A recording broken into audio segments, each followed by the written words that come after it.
idea for me today was you can always expect the unexpected, and you should always be prepared to adapt to the new situation.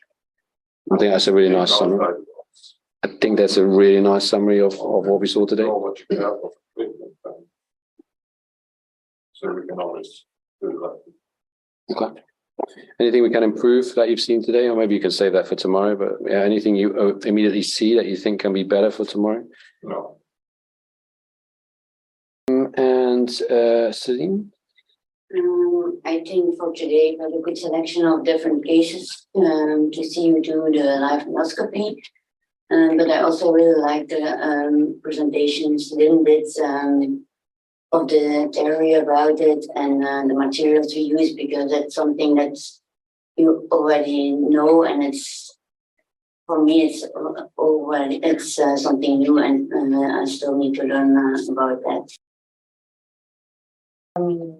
From my goal was to focus on the indication of this kind of procedures, but I liked that. And actually, yesterday I was, the day before, I was really dipped into the publication about GIEQs, STER. So I was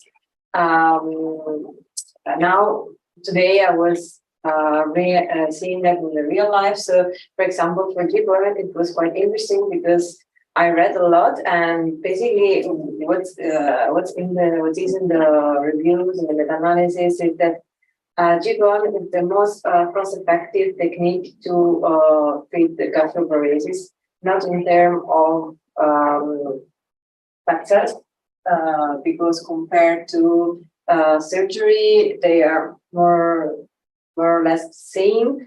But in terms of length of stay in the hospital, the time, the cost effectiveness, it's much better.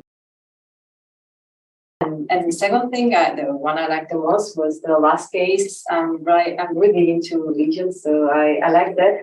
And I was really excited for the relaxation therapy. So